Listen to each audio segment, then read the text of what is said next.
चटपटे और लजीज पकवानों का जायका अक्सर रसोई, पीर का जुमा दोपहर 1:30 बजे सिर्फ ईटीवी उर्दू पर।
हिंदी सिनेमा के इतिहास में सबसे ज्यादा गानों वाली फिल्म बनी थी 1932 में और इस फिल्म का नाम था इंद्रसभा।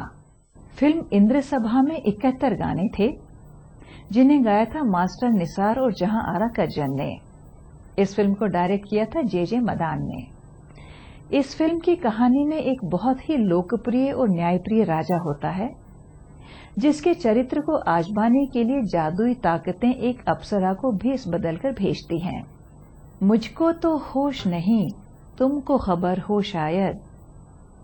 लोग कहते हैं कि तुमने मुझे बर्बाद किया है। आजा मेरी बर्बाद मोहब्बत के सहारे, है कौन जो बिगड़ी हुई तकदीर तुम्हारे। आजा आजा आजा मेरी बर्बाद मोहब्बत के सहारे, है कौन जो बिगड़ी हुई तकदीर तुम्हारे।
सहारे है कौन जो बिगड़ी हुई तकदीर संवारे।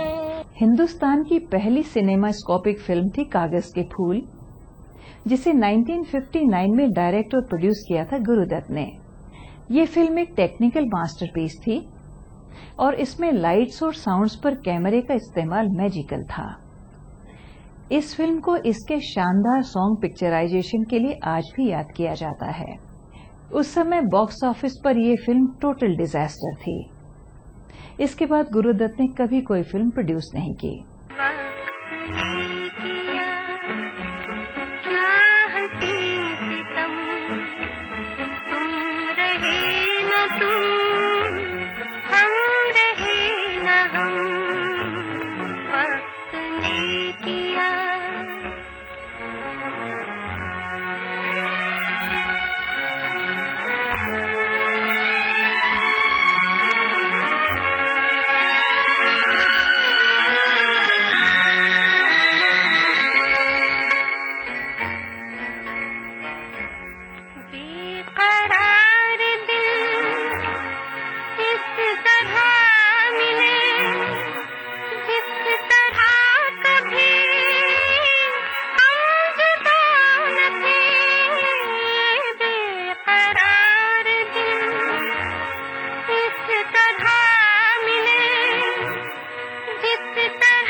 भूले बिसरे गीत प्रोग्राम का आज का ये एपिसोड अभी यूं ही जारी रहेगा एक छोटे से ब्रेक के बाद।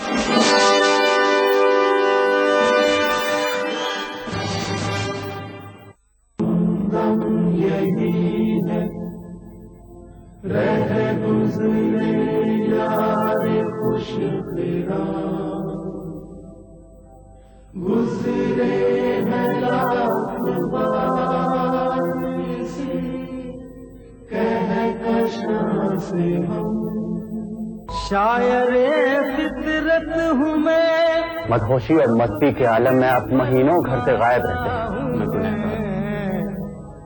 रूह बनकर जर्रे जर्रे में समा जाता है। आप समझते हैं कि सोने और चांदी के जेवरों से बीबी का हक अदा होता है? बेहतर यही है कि आप नसीम को तलाक दे दीजिए। आपके तुझ बिन इस तरह ऐ दोस्त घबराता हूँ मैं, जैसे हर शय में किसी शय की कमी। उर्दू अदब के मेमार अली सरदार जाफरी के 7 साला यौम पैदाइश पर ईटीवी उर्दू का खिराज अकीदत। देखिए प्रोग्राम कहकशां हर बुध रात 11 बजे सिर्फ ईटीवी उर्दू पर।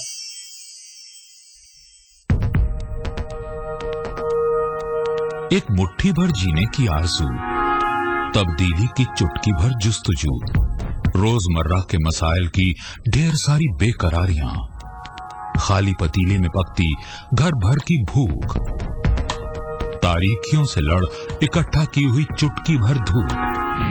जमहूरियत का अजीम त्योहार फिर से आया है।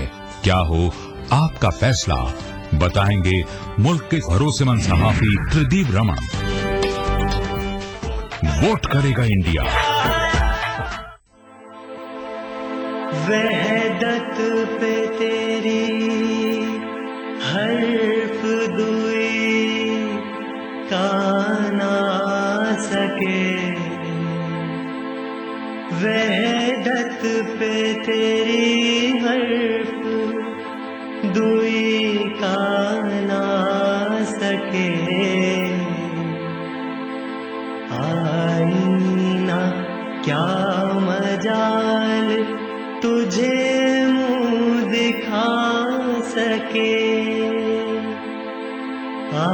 आईना क्या मजाल तुझे मुंह दिखा सके।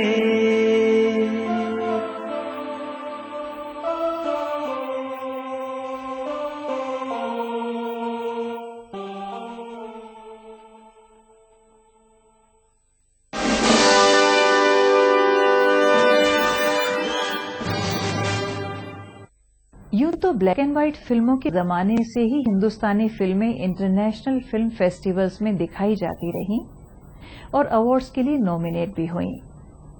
मगर जिस हिंदुस्तानी को सबसे पहले प्रेस्टिजियस ऑस्कर अवार्ड मिला वो थी भानु अथैया, जिन्हें ये अवार्ड फिल्म गांधी के लिए मिला। भानु फिल्मों के लिए कॉस्ट्यूम डिजाइन करती रही हैं और वो लगभग 50 वर्षों तक फिल्मों से जुड़ी रहीं। उनकी पहली पॉपुलर फिल्म थी दिल दे के देखो, जो 1950s में आई। उनके फिल्म सफर की कुछ और फिल्में हैं तीसरी कसम, आंखें, सत्यम शिवम सुंदरम, लव स्टोरी 1942, लगान और स्वदेश। मेरी किस्मत में गम अगर इतने थे, दिल भी या रब कई दिए होते।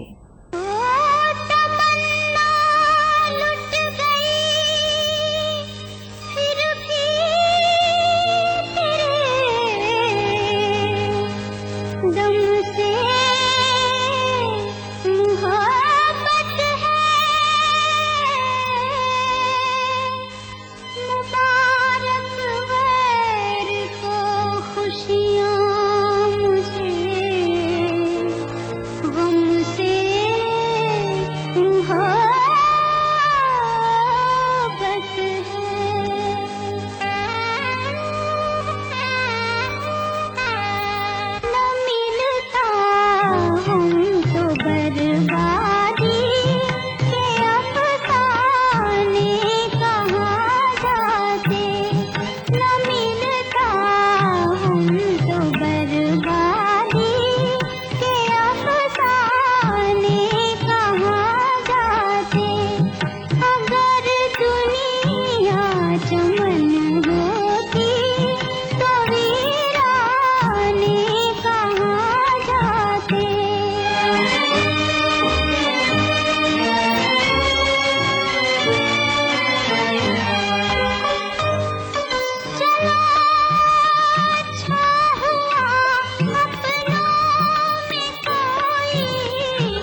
फिल्म मुगले आजम को हिंदी सिनेमा की महानतम फिल्म माना जाता है। ये फिल्म 1960 में रिलीज हुई और इसके लेविश प्रोडक्शन को तैयार होने में कई साल लगे। उस जमाने में इस फिल्म का बजट था 1 करोड़ रुपए और इस फिल्म ने बॉक्स ऑफिस के सक्सेस के सारे रिकॉर्ड तोड़ डाले। इस फिल्म की कमाई का रिकॉर्ड कई साल बाद 1975 में तोड़ा फिल्म शोले ने। फिल्म मुगले आजम पहली ब्लैक एंड व्हाइट फिल्म थी जिसका कलर्ड वर्जन बनाया गया। खुदा किसी को भी ख्वाबे बद न दिखलाए, कफस के सामने जलता है आशियां अपना। मेरे मुश्किल पुशा फरियाद है, फरियाद है, आपके होते हुए दुनिया मेरी बर्बाद है।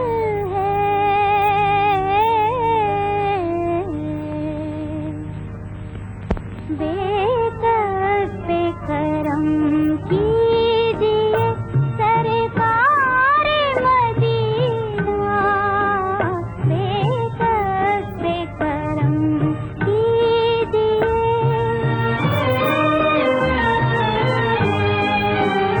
गर्दिश में है तकदीर, भंवर में है सफीना, गर्दिश में है तकदीर, भंवर में है सफीना, बेकस बेकरम कीजिए सरकार मदीना, बेकस बेकरम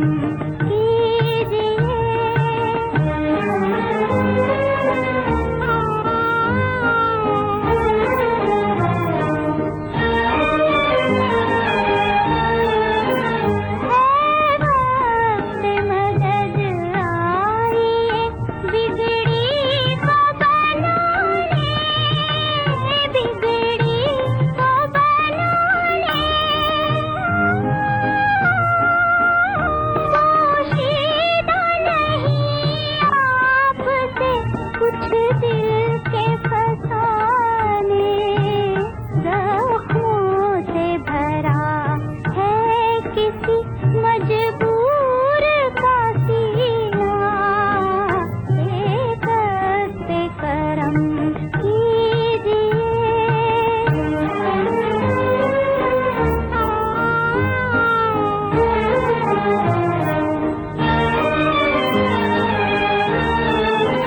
छाई है मुसीबत की घटा, ये सुमाए, ये सुमाए, लिल्लाह मेरी डूबती कश्ती को बचा ले, तूफान के आसार है, दुश्वार है जीना, बेकस बेकरम कीजिए। भूले बिसरे गीत प्रोग्राम के बारे में अगर आपके पास कोई सुझाव है या आप अपनी पसंद का कोई नगमा सुनना चाहते हैं तो अपना मोबाइल फोन उठाइए और उस पर टाइप कीजिए BBB और अपने सुझाव और पसंदीदा नगमे के साथ हमें भेज दीजिए 56000606 पर। उम्मीद करते हैं आज का हमारा ये एपिसोड आपको पसंद आया होगा। भूले बिसरे गीत प्रोग्राम के अगले एपिसोड में आपसे फिर मुलाकात होगी।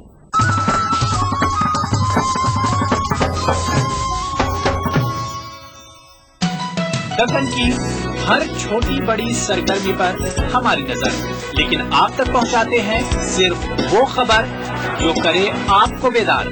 सियासत के गलियारों से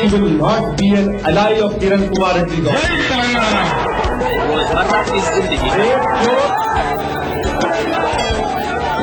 दक्कन के गोशे गोशे से आप तक खबरें पहुंचाता दक्कन नामा, रोजाना शाम 6:30 बजे।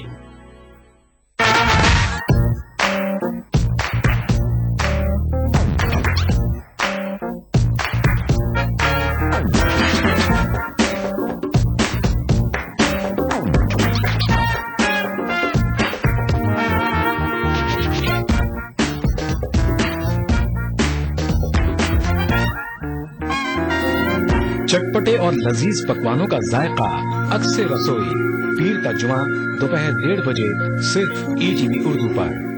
क्या चीज है वो,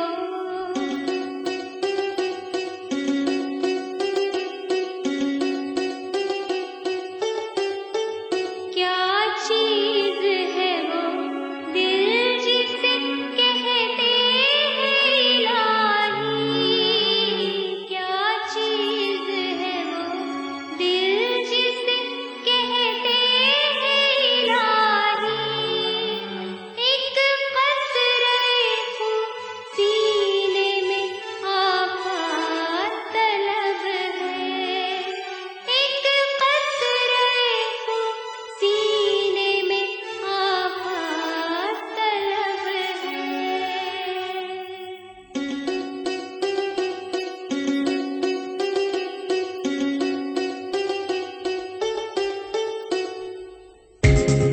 ETV उर्दू पर अगला प्रोग्राम।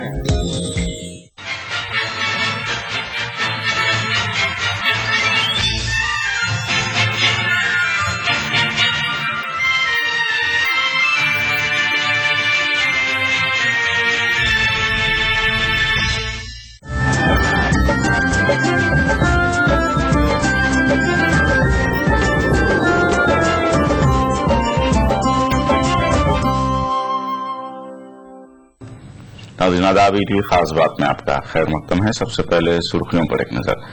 आम आदमी पार्टी की 13वीं फहरिस्त जारी, 22 उम्मीदवारों में डॉक्टर जमशीद, अनवार आलम और जावेद जाफरी भी शामिल।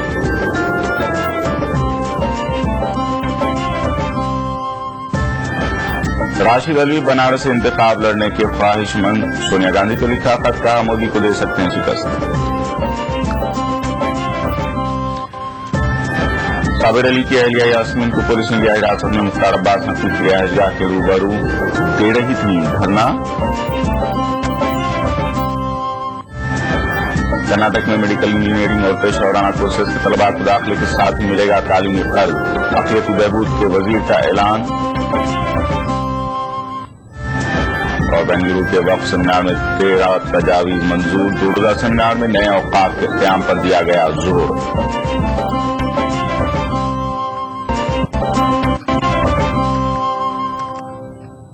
सबसे पहले आज की बड़ी खबर।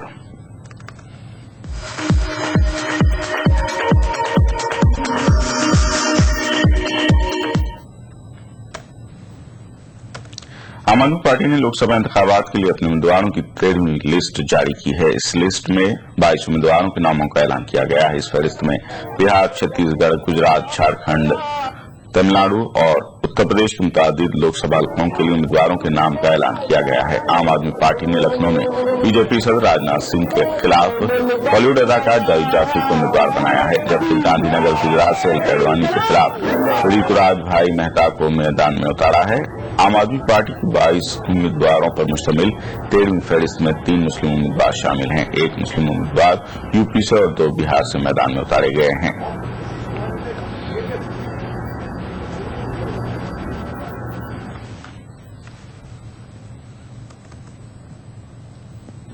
कांग्रेस रहनुमा राशिद अली बनारस लोकसभा हल्के से बीजेपी के वज़ारत उज़्मा के उम्मीदवार नरेंद्र मोदी के खिलाफ इंतखाब लड़ने के लिए तैयार हैं। राशिद अली ने इस सिलसिले में कांग्रेस सदस्य सोनिया गांधी को एक खत भी लिखा है। राशिद अली ने कहा कि वो चुनाव में मोदी को शिकस्त दे सकते हैं। बनारस एक तारीखी शहर है, एक सेक्युलर शहर है। बनारस से न सिर्फ हिंदू जुड़ा है, मुसलमान, बुद्धिस्ट, जैनी, सब लोग बनारस से एक रिश्ता रखते हैं। बनारस सेक्युलरिज्म को सीखने के लिए सबसे अच्छा शहर है। और मैंने यही दरख्वास्त की है कि जिस शहर में मुगल बादशाह सीखने के लिए आया करते थे, उस शहर में अगर वो मुझे भेजेंगी तो मैं कोशिश करूंगा कि नरेंद्र मोदी जी को सेक्युलरिज्म का सही सबक दे सकूं।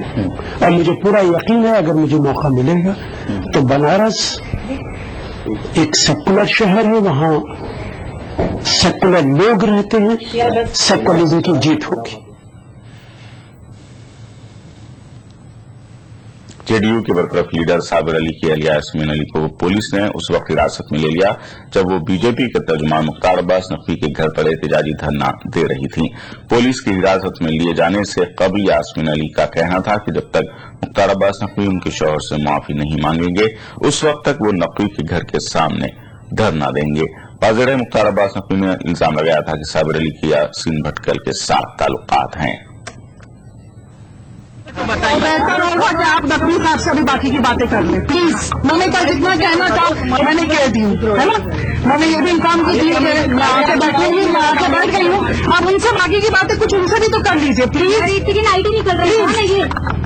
I request your all normal person, मुझे साधारण व्यक्ति की तरह लीजिए, पॉलिटिक्स को इसमें मत इन्वॉल्व कीजिए प्लीज। कब तक आप रहेंगे यहाँ पे?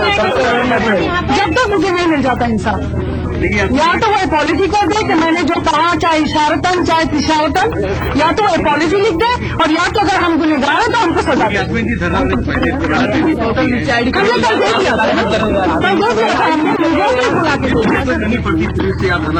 नहीं, कल हमने जब कहा तो क्यों नहीं मुझे पुलिस आके बोली कि आप इजाजत ले लीजिए हमारा। मैंने कल ही बोल दी थी कि ये काम को जल्दी खत्म कीजिए, तो नहीं ऐसा कि आपने आज कहा और बात महीनों चल रही है, ऐसा नहीं है ना। I am staying in social world, है ना। मुझे भी लोगों को जवाब देना है। मेरे पे अगर उंगली उठती है तो मुझे भी, मेरे भी बच्चे हैं। I am an Indian citizen please. ठीक है, आप अपील करेंगे नकवी साहब की खुद आए आपसे बातचीत करें, वो आप लोगों से बातचीत कर दे। You are the best mediator. हम लोग के जरिए बस आप लोगों से वो बोल दे कि मैंने ऐसा कुछ नहीं कहा है, और अगर कहा है तो मैं माफी चाहता हूँ। मैं इसके बाद में जो भी कहूँगा सोच समझ के कहूँगा। मारूफ तंजीम तामीर वतन ने उत्तर प्रदेश के अवाम बिलखुसूस मुसलमानों से अपील की है कि वो आइंदा इलेक्शन में सियासी तदब्बुर से काम लेते हुए अपने वोट का इस्तेमाल करें। लखनऊ में साथियों से बात करते हुए तंजीम के सदर ने वाज़ेह तौर पर कहा कि कुछ मजहबी रहनुमा आलिमों के भेष में जाती मफाद के लिए सियासी फतवे जारी कर रहे हैं, लिहाजा ऐसे लोगों के बहकावे में न आकर मुसलमान सियासी शऊर से काम लेकर ही अपने जमहूरी हक का इस्तेमाल करें। हमारा जो यहाँ से पैगाम हम आवाम को देना चाहते हैं, खासतौर से मुसलमानों को देना चाहते हैं, इसलिए कि अभी हमारे एक साथी ने जब अभी हमसे सवाल किया कि आप ही के लिबास में, आप ही के माशरे से कुछ लोग ऐसे हैं जो अपील करते हैं और उस अपील को फतवे का नाम दे दिया जाता है। हम इसकी मजम्मत करते हैं और आवाम से और यहाँ के खासतौर से अपने माशरे से, मुस्लिम माशरे से ये कहना चाहते हैं कि ऐसे किसी ऐलान को फतवे का दर्जा ना दिया जाए, वो उनकी जाती राय समझी जाए। और इलेक्शन में अपने जहन से जो अल्लाह ने सलाहियत दी है उसको बरूए कार लाते हुए अवामुन्नास के फायदे और मुल्क के फायदे के लिए जो लोग काम कर सकते हो, अच्छे कैंडिडेट को अपना वोट देने की कोशिश करें। वोटर लिस्टों में नाम दर्ज करवाने की मुहिम की कामयाबी के दावे किए जा रहे हैं और बड़ी तेजी से मुहिम की जारी है, लेकिन बड़े शहरों के बरक्स छोटे कस्बों की तस्वीर उल्टी है। मेरठ के कैंट इलाके में हजारों ऐसे अफराद हैं जो शिनाख्ती कार्ड से महरूम हैं। ऐसा नहीं कि इन लोगों ने कोशिश नहीं की, लेकिन इनकी कोशिश का कोई नतीजा बरामद नहीं हो रहा है।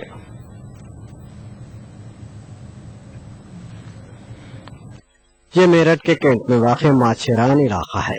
यहाँ माहीगिरों की आबादी तकरीबन 10,000 बताई जाती है, लेकिन इनमें से तकरीबन 75% वोटर शनाख्ती कार्ड से महरूम हैं। ये लोग कार्ड से महरूमी की वजह